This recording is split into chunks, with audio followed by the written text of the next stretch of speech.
कहते हैं कि दुनिया का सबसे खूबसूरत रिश्ता पति और पत्नी का होता है। दोनों के बीच में चाहे कितने ही विवाद क्यों ना हो जाए, लेकिन दोनों ही कुछ पलों के बाद अपनी पुरानी जिंदगी को इरेज कर देते हैं, बदल देते हैं। झगड़े रोज होते हैं, सुबह शाम होते हैं, हर बार होते हैं।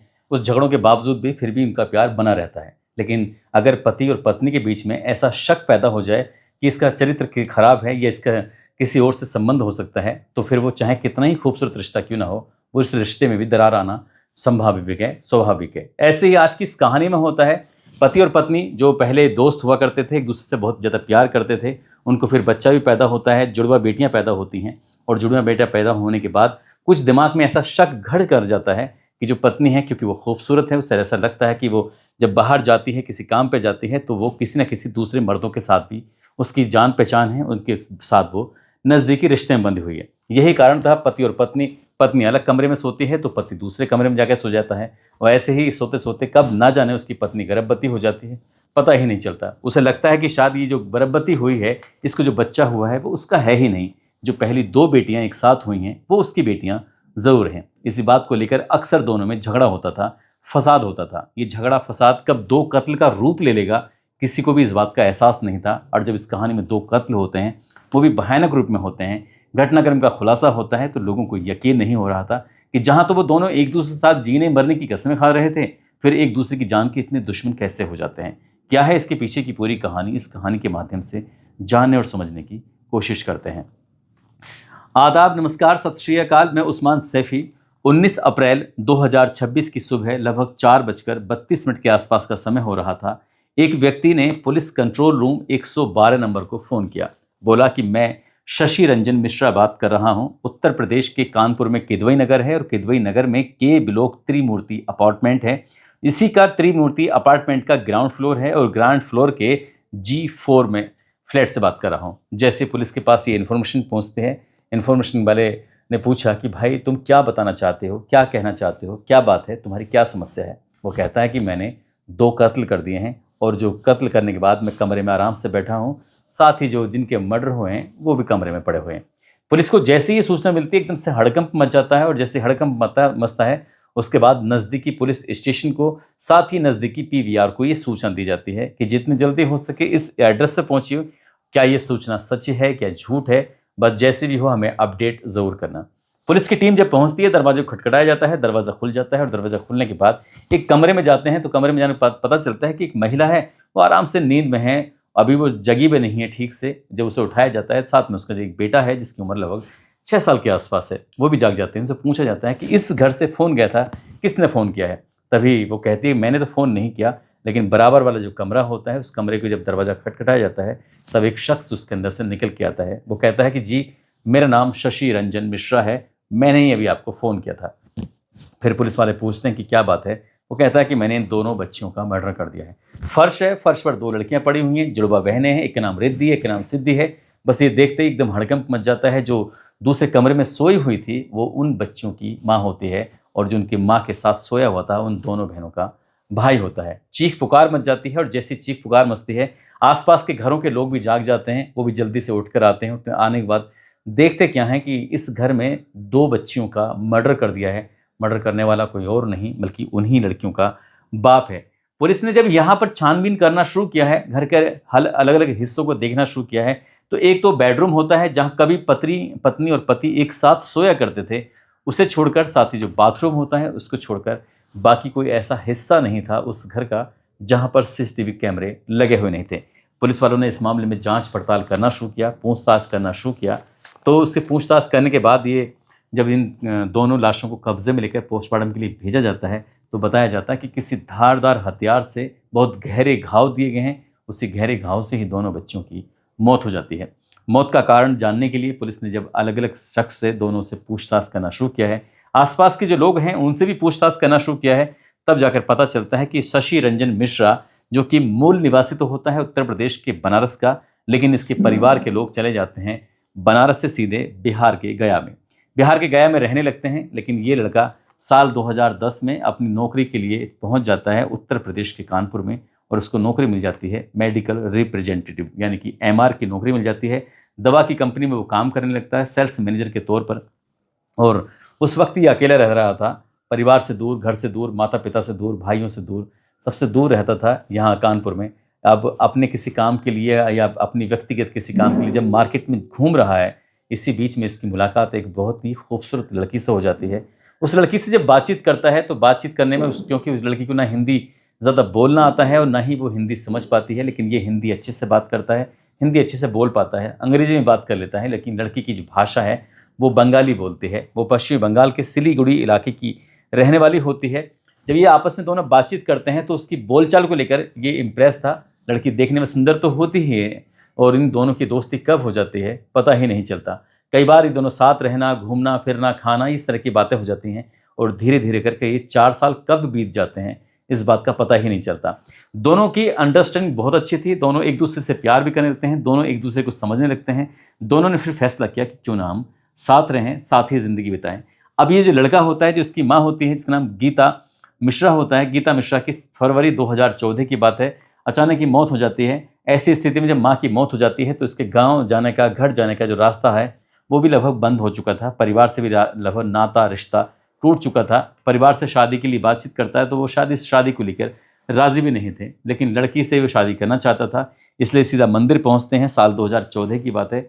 मंदिर जाते हैं और मंदिर जाने के बाद दोनों एक दूसरे से शादी कर लेते हैं। शादी करने के बाद फिर तो दोनों साथ रहना शुरू कर ही देते हैं और इनकी ज़िंदगी में सब ठीक चल रहा था। और जब अच्छा और भी तब होता है जब 8 मार्च 2016 को इस रेशमा छेत्री नाम की इस महिला को एक साथ 2 बेटियां जन्म लेती हैं। जुड़वा बेटियां पैदा हो जाती हैं तो इस घर में खुशियों का कोई ठिकाना नहीं रहता। सब कुछ बढ़िया चलने लगता है, ज़िंदगी खुशहाल हो जाती है और खुशहाल कुछ इस कदर होती है।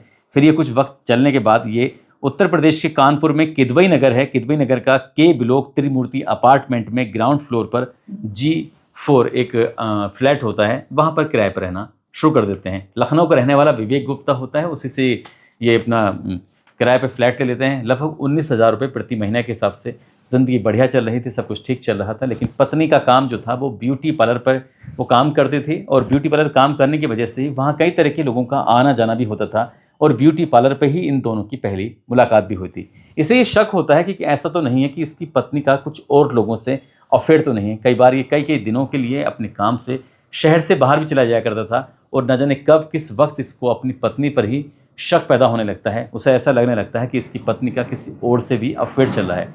चरित्र को लेकर जब उसमें लगातार शक पैदा हो जाता है, हालांकि पति पत्नी आपस में मिलते थे, जुलते थे, बातचीत करते थे, पति पत्नी की तरह रहते थे, लेकिन एक दिन जब इसकी पत्नी फिर से प्रेग्नेंट हो जाती है, उसको एक बेटा पैदा हो जाता है और बेटे के नाम रखा जाता है गुन्नू, रुद्रप उर्फ गुन्नू उसका नाम रखा जाता है। लेकिन उस बच्चे को लेकर इसके दिमाग में कई तरह की गलतफहमियां पैदा हो जाती हैं। उसको हमेशा ऐसा लगने लगता है कि ये बेटा उसका नहीं है, बेटियां तो उसकी हैं लेकिन बेटा उसका नहीं है। अपनी पत्नी पे कई बार ये दबाव भी बनाया करता था, उसे शिकायत करता था इसका जरूर DNA टेस्ट करवाया जाएगा और कभी ना कभी तो ये सच सामने आएगा कि ये बेटा उसका है या किसी और का है। वो एक दिन बैठकर अपनी पत्नी से बोलता है कि अगर तुम्हें कोई ऐतराज़ ना हो, तुम्हें कोई दिक्कत ना हो, तो क्यों ना हम दोनों अपने अपने रास्ते अलग बना लें। तुम अपने बेटे को लेकर अपने मायके चले जाओ और मैं अपनी बेटियों के साथ अपनी ज़िंदगी में खुश रहूँगा और तुम जैसे चाहो वैसे करना, मुझे तुमसे कोई ऐतराज़ नहीं है। लड़ाई झगड़े की स्थिति कुछ ऐसी पैदा हो जाती है। पति और पत्नी एक फ्लैट में ज़रूर रहते थे, लेकिन पत्नी अलग कमरे में सोती है और पति अलग कमरे में सोता है। शक की गुंजाइश जब ज़्यादा ही बढ़ने लगती तो इस बीच में उसने बाथरूम को छोड़कर और जिस कमरे में कभी कभी मिलते जुलते थे तो उस कमरे को छोड़कर बाकी घर के हर एक हिस्से में CCTV कैमरे लगवा दिए ताकि वो देख सके कौन आता है, कौन जाता है, इसकी पत्नी का किसी से कहीं अफेयर तो नहीं है। जब ये घर से बाहर जाता है तो कई दिन के लिए तो कम से कम देख तो लेकिन कहीं घर में कोई आया तो नहीं है। ये सब चलता रहता है। जब इसने अपनी पत्नी से ज़्यादा ही जिद पकड़ ली कि तुम अपने मायके चले जाओ बेटे को लेकर, मैं बेटियों के साथ यहाँ रह लूँगा, लेकिन पत्नी को अच्छा नहीं लग रहा था। फिर भी जब ज़्यादा ही जिद होती है तो करीब करीब अब से 3 साल पहले वो अपने मायके चली जाती है और मायके में लगभग वो 9 महीने तक रहती है।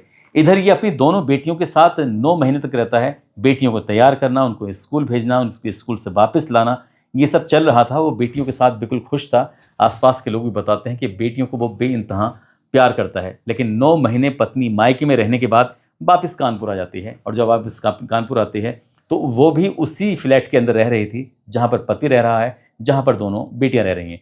रोज़ का रोज़ मिलना होता था, खाना पीना होता था, सब कुछ होता था, लेकिन सोना अलग अलग कमरे में होता था। माँ अपने बेटे के साथ कमरे में सो जाया करती थी, तो बाप अपनी दोनों बेटियों के साथ कमरे में सो जाया करता था। और ये भी लंबे समय से ऐसे ही चलता रहा और ऐसे ही तारीख आती है 11 अप्रैल 2026। रात में खाना खाते हैं, खाना खाने के बाद पता चलता है कि जो बेटियां हैं दोनों और बेटा है, पत्नी है, वो टीवी देख रहे थे। इसी बीच में वो जाता है रात के 9:30-10 बजे के आसपास और अपने बच्चों को डांटते हुए, फटकारते हुए कहता है कि तुम्हारी मैं बहुत ज़्यादा पिटाई लगाऊंगा अगर तुमने ये टीवी देखना बंद नहीं किया। तभी उसकी दोनों बेटियां होती हैं। बेटी यहाँ से उठती हैं, उठने के बाद अपने पापा के साथ कमरे में जाकर चली जाती हैं। बेटियां अपने पापा के साथ सो जाती हैं, जो बेटा होता है वो जाकर अपनी माँ के साथ सो जाता है। बच्चा लगभग 6 साल का और जो दोनों बेटियां होती हैं वो 11-11 साल की होती हैं, दोनों ही जुड़वा होती हैं। रात का समय था, लगभग 1:50 के आसपास का वक्त हो रहा था। इसी बीच में ये व्यक्ति है जिसका नाम शिव रंजन मिश्रा होता है। ये इसकी आँख खुलती है। आँख खुलने के बाद वो अपनी बेटी का गला दबाता है और गला दबाने के बाद उसकी हत्या कर देता है। उसको लग रहा था कि शरीर के किसी हिस्से में ऐसा तो नहीं है ऑक्सीजन रुक गई हो, दिमाग के किसी हिस्से में ऑक्सीजन रुक गई हो सकता है कि कुछ देर बाद सांस आ जाए, इसलिए उसने करीब करीब 5 दिन पहले एक हथौड़ी भी खरीदी थी और 5 दिन पहले ही उसने एक चापड़ भी खरीदा था, जो चाकू होता है। उसने खरीदने के बाद उसको अब अपनी बेटी की उसके गले पर रखता है। उसके बाद वो हथौड़े से एक के बाद एक कई वार कर देता है। जिससे वार होते हैं तो उस बेटी का गला कट जाता है और जिसकी वजह से उसकी मौत कन्फर्म हो जाती है। मौत कन्फर्म हो जाती है। उसके बाद यहाँ से उठता है, कभी टॉयलेट जाता है तो कभी वो रसोई में जाता है, पानी गर्म करता है, पीता है।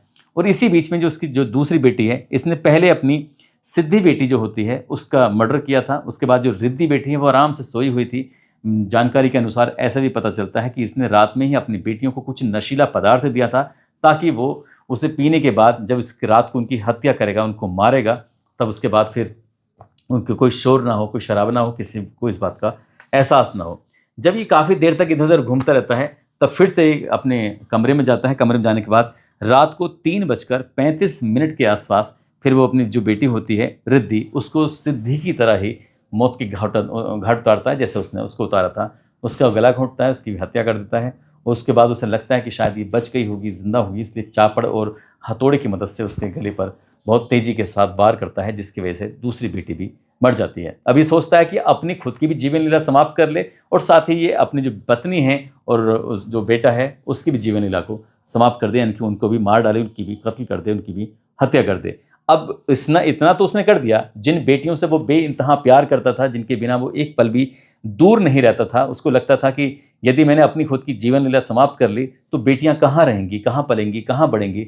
बेटा तो माँ के साथ रहता है, बेटा तो माँ के साथ पल जाएगा, लेकिन बेटियों का क्या होगा। इसलिए उसने पहले बेटियों को, फिर उसने अपनी जीवन लीला को समाप्त करने की जब कोशिश की तो फिर उसके अंदर इतनी हिम्मत नहीं आ पाती है। इसी हिसाब से लगभग करीब करीब 1 घंटे के आसपास का समय बीत जाता है और वो समझ नहीं पा रहा था कि आखिरकार मैं करूं तो क्या करूं, आगे क्या होना चाहिए, क्या नहीं होना चाहिए। 1 घंटे के आसपास जब समय बीतता है, 4:32 के आसपास का वक्त हो रहा था। लगभग उससे पहले ये 4:24 पर उस कमरे से बाहर निकलता है, क्योंकि सब CCTV कैमरा जो लगा हुआ है उसमें सब रिकॉर्ड भी हो रहा था। तभी वो फ़ोन करता है 112 नंबर पर, कंट्रोल रूम को सूचना देता है कि इस तरह से मैंने अपनी दोनों बेटियों का मर्डर कर दिया है, जितनी जल्दी हो सके आप आ जाइए।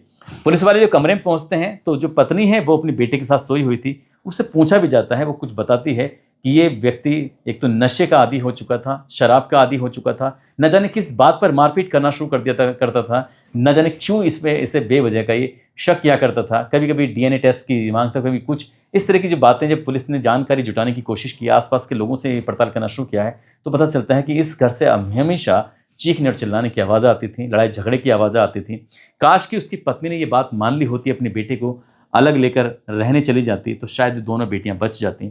वो इतना ज़्यादा स्ट्रेस में था, उसका कई बार मन करता था कि पूरे परिवार को ख़त्म कर दे और ख़त्म करने के बाद फिर वो अपनी भी जीवन लीला को समाप्त कर ले। फिलहाल रेशमा के घर से तो परिवार के लोग आ भी जाते हैं, लेकिन जो शशि रंजन होता है उसके घर से कोई भी मिलने नहीं आता। घर के परिवार के लोग ये तक कह देते हैं कि हमें अपने आप पर खुद पर शर्म आती है कि हम इसके भाई हैं या इसकी बुआ हैं या इसका बहन है। परिवार ने इससे कोई मतलब नहीं रखा, कोई संबंध नहीं रखा। और रेशमा क्षेत्री जो होती है उसके परिवार के लोग पश्चिम बंगाल के सिलीगुड़ी से आते हैं और आने के बाद फिर इस बच्ची को लेकर अपने साथ चले जाते हैं, कि रेशमा को अपने साथ लेकर चले जाते हैं। रेशमा कहती है कि मैं यहाँ एक तो सर्वाइव नहीं कर पाऊँगी क्योंकि कमरे का किराया बहुत ज़्यादा महंगा है, फिर इस घर में हमेशा उससे अपनी बेटियों की याद आएगी, इसलिए वो इस जगह को छोड़ना चाहती है। फिलहाल पुलिस हर एक पहलू की जांच पड़ताल कर रही है, जानना चाहती है कि आखिरकार क्या वजह है, क्या नहीं है। मुख्य वजह तो यही निकल के आ रहा है कि वो अपनी पत्नी पर शक करता था। शक की वजह से ही उसने अपनी बेटियों को इसलिए मारा क्योंकि वो खुद की भी जीवन लीला समाप्त करना चाहता था। लेकिन पुलिस हर एक पहलू की जांच पड़ताल कर रही है, कम से कम समय में चार्जशीट लगाकर अदालत भेजने की बात कर रही है, ताकि इस व्यक्ति को, इस आरोपी को कम से कम समय में सजा दिलाई जा सके। दोस्तों, इस पूरे घटनाक्रम को सुनाने का उद्देश्य किसी को परेशान करना नहीं है, किसी का दिल दुखाना नहीं है, बल्कि आपको जागरूक करना है, आपको सचेत करना है, आपको ये भी बताना है कि ये व्यक्ति चंडीगढ़ की ही किसी दवा कंपनी में काम करता था। वहाँ ये अक्सर आता था, जाता था। कोरोना काल में शायद किसी महिला से इसके वहाँ पर प्रेम संबंध भी हो गए थे, उससे भी मिलना जुलना होता था। जबकि पहले से ही ये प्यार करके ही एक महिला के साथ रिलेशनशिप में आया था, उसके बाद उसने शादी की थी, उसके साथ ज़िंदगी जी रहा था, उसके बाद फिर से इसे प्यार हो जाता है। खुद से ये किसी महिला से मिल रहा था तो इसमें कोई दिक्कत नहीं, कोई ऐतराज़ नहीं। लेकिन पत्नी का कोई आरोप सिद्ध भी नहीं होता है, उसका कोई ऐसा प्रूफ भी नहीं होता है कि उसका किसी से संबंध है या नहीं है, वो किसी के नज़दीक है या नहीं है, फिर भी वो अपनी पत्नी पर शक किया करता था। पुलिस की चार्जशीट ही इसकी ज़िंदगी को तय करेगी कि इसे सलाखों के बीच में कितने दिन रहना है, कितने दिन नहीं रहना है। दोस्तों, जाते जाते दानिश मोहम्मद हैं, आज इनका जन्मदिन है। दानिश मोहम्मद को जन्मदिन की ढेर सारी शुभकामनाएं, बहुत बहुत मुबारकबाद। और कुछ लोगों ने इसमें गोंडा के रहने वाले हैं अंकेश मौर्य, उनकी पत्नी हैं काजल मौर्य, आज इनका शादी की सालगिरह है। इनको शादी की सालगिरह की बहुत बहुत शुभकामनाएं, बहुत बहुत मुबारकबाद। और कुछ लोगों ने नाम लेने की अपील की है, जिसमें सुमित्रा वर्मा, मनीषा चौहान, अशोक सिंह, सागर सिंह, पृथ्वीराज सिंह, आसिफ अली, मनीष कश्यप फौजी, औरंगजेब खान, नागेंद्र चौधरी, नीरज कुमार, मुमताज़ अंसारी, नवलेश कुमार, मनोज साहनी, किरण चंदा, भानु प्रताप, सुशील कुमार, गोविंद कुमार, भोला चौधरी। आप सब लोग अपना ख्याल रखें, सुरक्षित रहें। जय हिंद, जय भारत।